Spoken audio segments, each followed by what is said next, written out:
11절까지 말씀이고요. 오늘 말씀의 제목은 게으름은 빈궁의 문이라는 제목입니다. 게으름은 빈궁의 문. 자, 세상에는 눈에 보이지 않게 우리를 무너뜨리는 적들이 많습니다.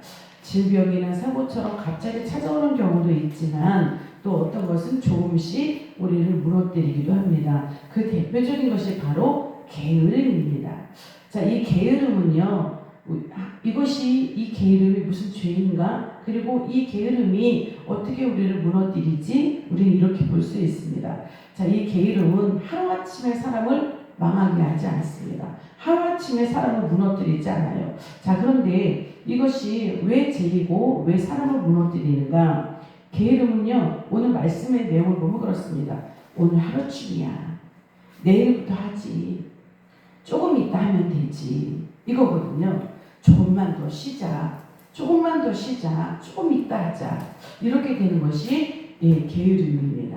그런데 이렇게 조금만 더 쉬자. 조금 후에, 잠시 후에 이런 생각이 반복이 되면 이것이 어느새 생활의 습관이 되어버립니다. 여러분, 습관이 참 무서워요. 잘못된 습관이 우리에게 들으면 고치기가 쉽지 않거든요. 그렇죠? 이 잘못된 습관이 결국 나의 인생이 되어버리는 거예요. 자, 그래서 이 잘못된 습관, 이런 것 조금만 더, 잠시 후에 이런 것들이 결국은 나의 습관이 되고 나의 인생이 되어서 결국 내 삶의 열매를 잊어버리게 되는 그런 일이 되어버립니다. 그래서 솔로몬은 잠언에서 게으름을 굉장히 심각하게 다루고 있습니다.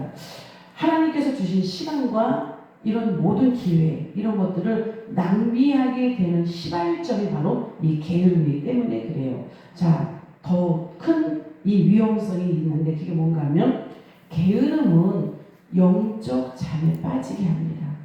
이 게으름은 우리가 육적인 거 그냥 조금 쉬면 되지, 조금 자고 일어나서 하는 게 이것이 무엇이 잘못되는가? 그런데 이것이 육적인 잠만이 아니라 영적인 잠에 빠지는 것이 될 수도 있기 때문에 그래요. 그래서 9절에서 보면 솔로몬이 이렇게 얘기하지요. 게으른 자여 내가 어느 때까지 누워 있겠느냐? 게으른 자여 내가 어느 때까지 누워 있겠느냐? 빨리빨리 일어나야 되는데 계속 누워있는단 말이에요. 자, 그런데 이 영적인 잠이라고 하는 것이 이제 문제가 되는 거예요. 자, 그러면 기도해야 되잖아요. 왜냐하면 기도는 우리의 영적 호흡이라 그러거든요. 우리가 숨 안 쉬어보세요. 숨 안 쉬어보세요. 이 굉장히 심각한 거예요. 제가 옛날에 정말 굉장히 유명한 아버지가 의사인 아버지가 있었어요. 근데 이분이 진짜 원주 세브란스 병원에서 굉장히 유명한 외과 의사 선생님이었습니다. 그런데 이 선생님에게는 아들 둘이 있었습니다. 그 당시 나이가 7살, 5살 그랬어요. 자, 그런데 이 아기들 두 형제가 엄마가 사과를 깎아서 아기들이 그 사과를 먹으면서 막 장난을 하고 있었어요. 그런데 막 깔깔거리고 웃다가 이 사과가 목에 걸린 거예요. 큰아이가 사과가 목에 걸렸어요. 그러니까 갑자기 캑캑 때리고 이런 거죠. 그러니까 이 엄마가 너무 놀라니까 그러면 이 아이를 막 어떻게 응급처치 해야 되잖아요. 뭐 거꾸로 애를 잡든지 어떻게든지 이 사과가 빠져나오도록 해야 되는데 너무 놀라고 경황이 없으니까 남편이 의사잖아요. 의사한테 전화를 한 거예요. 남편한테 우리 애가 지금 사과가 목에 걸렸어요. 그러니까 아빠가 너무 놀리죠. 그러니까 응급실에다가 해서 앰뷸런스를 집으로 보낸 거예요. 집으로 보내서 그 아이를 태워가지고 응급실에 왔어요. 그런데 시간이 벌써 지난 거예요. 근데 이 사과가 걸린 게 응급실 와서 어떻게 해서 꺼냈죠. 그런데 그 시간에 벌써 이 뇌가 호흡이 안 되니까 뇌가 잘못된 거예요. 그래서 그 아이가 평생 이 뇌적으로 아이가 잘못돼서 정상적인 생활을 하지 못하는 일이 생겼습니다. 아버지가 누구예요? 의사가 뭐예요? 빨리 그 시간에 그 사과를 빼주지 않았더니 호흡이 그 시간에 멈췄더니 뇌가 망가진 거예요. 뇌가 망가졌더니 아이가 그렇게 예쁘고 그렇게 활발하게 웃고 떠들고 그랬던 아이가 정상적인 아이가 될 수 없었다는 거예요. 그만큼 이 호흡은 중요합니다. 그런데 기도는 우리의 영적 호흡이거든요. 기도가 우리의 삶에서 멈춰버리면 우리가 영적으로 정상적인 생활을 할 수가 없는 거예요. 하나님과의 교제가 온전히 이루어질 수 없습니다. 이것이 영적 잠에 빠지는 굉장히 위험한 일이 될 수 있다는 것입니다. 또한 우리가 영적 잠에 빠지면 어떻게 되는가? 말씀 그냥 뭐 잠시 후에 내일부터 하면 어때? 매일도 마찬가지입니다. 주일 오전 예배 한번 드렸으면 됐지. 오후 예배 다음에 시간 나면 드리지. 수요 예배 다음에 시간 되면 지금 나 바쁘니까 내가 먹고 살아야 되니까 이런 여러 가지가 일이 있어요. 핑계 없는 무덤이 없다. 계속 일이 반복이 됩니다. 그럼 어떻게 돼요? 다음 주부터 그 다음 주부터 일이 이렇게 된다는 거예요. 이 사단은 큰 죄를 통해서 사람을 넘어뜨리는 것이 아니에요.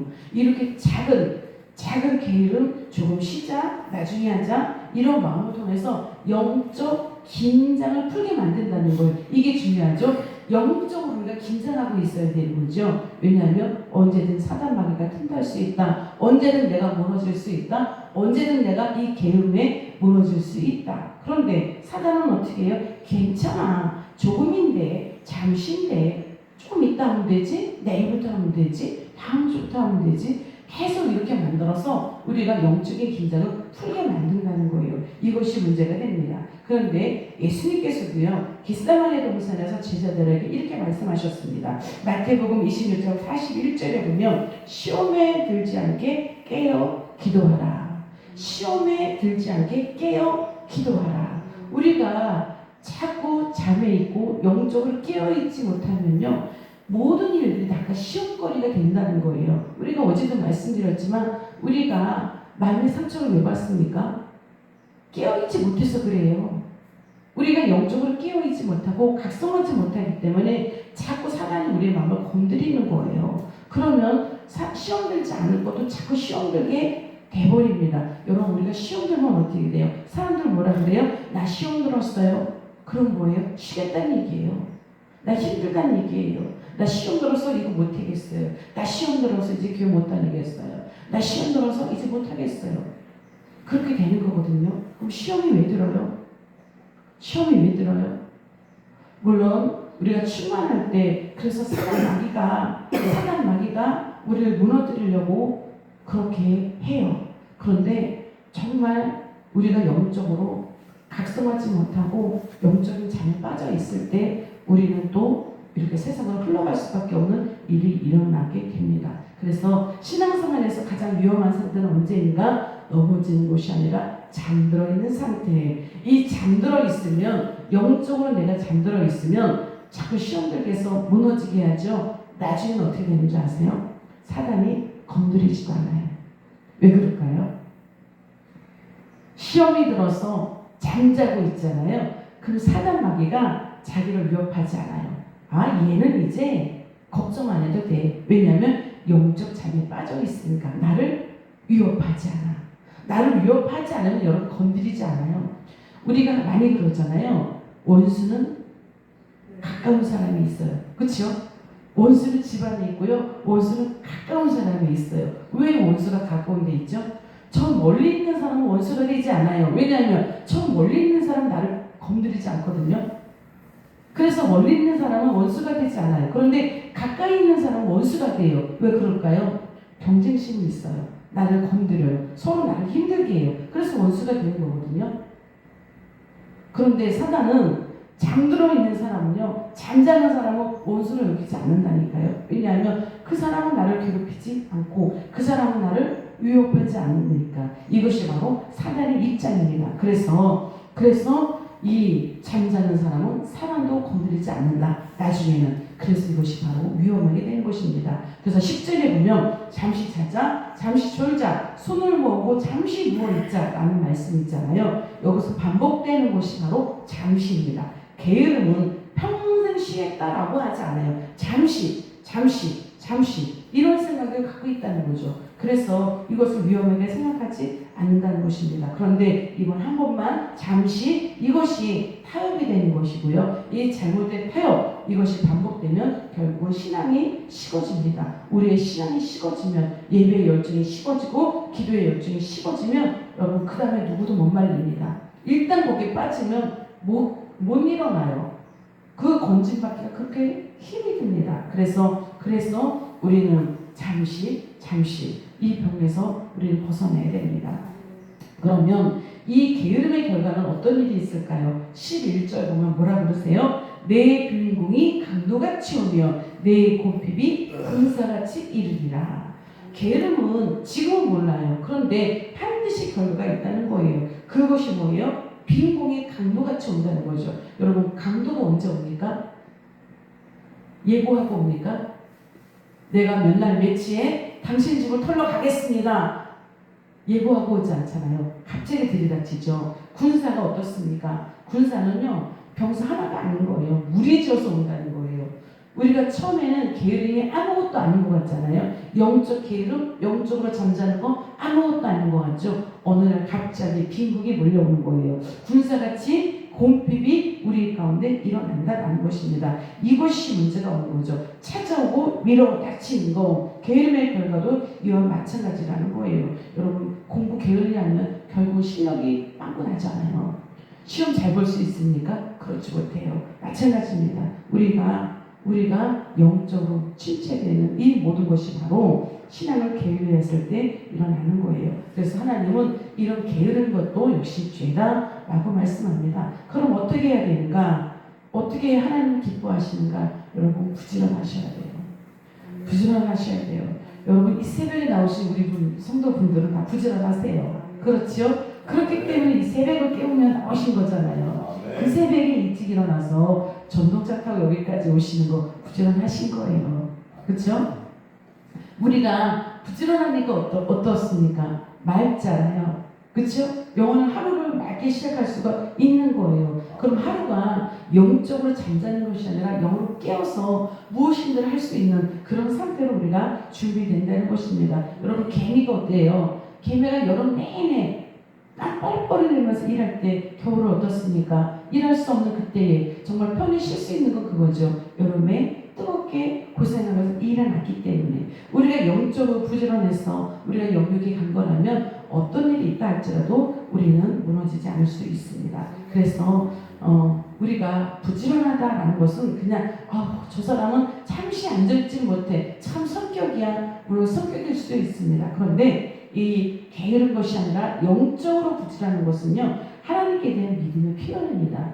하나님을 믿습니다. 하나님을 사랑합니다. 그래서 이렇게 영적으로 부지런해요. 영적으로 부지런해서 예배하고요. 부지런하게 하나님께 일하고요. 부지런해서 기도하고 부지런해서 헌신하고 봉사하고 하나님께서 이런 부지런한 사람을 기뻐하십니다. 그러면 어떨까요? 당연히 그 사람과 함께 하시죠. 하나님은 게으른 자와 함께 하시지 않습니다. 부지런하게 기도하고 부지런하게 예배하고 부지런하게 그 자리를 지키는 그 자와 함께 하십니다. 그래서 오늘 하루도 부지런한 우리 성도들과 함께 하시고 오늘 하루를 지켜주시고 정말 눈동자와 같이 지켜주시는 오늘 하루가 있는 그런 저와 여러분이 되기를 오늘도 예수님의 이름으로 축원합니다. 아멘. 기도하겠습니다.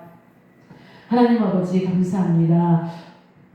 게으름을 멀리하라고 말씀해 주신 하나님, 우리가 영적으로 게으르지 않기를 원합니다. 영적으로 잠자지 않기를 원합니다. 영으로 깨어서 기도하게 하시고 예배하게 하시고 찬양하게 하시고 말씀을 묵상할 수 있도록 도와주셔서 그 말씀을 나를 이끌어가게 하시고 그 말씀이 내 안에서 나를 주관해 갈 수 있도록 하나님 인도하여 주시옵소서. 오늘 하루도 어리석은 자가 아니라 지혜로운 자가 되어서 정말 하나님을 없다하지 않게 하시고 모든 상황 가운데 하나님을 인정하게 하시며 그 하나님을 바라보게 하시고 사랑 고백을 하게 하여 주셔서 오늘도 친밀한 교제가 일어나게 하시고 하나님께서 우리의 모든 상황을 눈동자처럼 지켜주시고 보호하게 하시는 이런 일들이 일어날 수 있도록 하나님 인도하여 주시옵소서. 개미처럼 부지런하게 살아갈 수 있길 원합니다. 부지런히 말씀 가운데 거할 수 있길 원합니다. 포도나무가 그 가지가 나무에서 떨어지지 않아야만 열매를 맺을 수 있듯이 우리가 주님께 꼭 붙어 있어서 우리에게 귀한 하나님의 열매를 맺어갈 수 있도록 성령의 열매, 빛의 열매, 의의 열매가 우리 가운데 맺어질 수 있도록 하나님 축복하여 주옵소서. 감사하고 예수님의 이름으로 기도합니다. 아멘.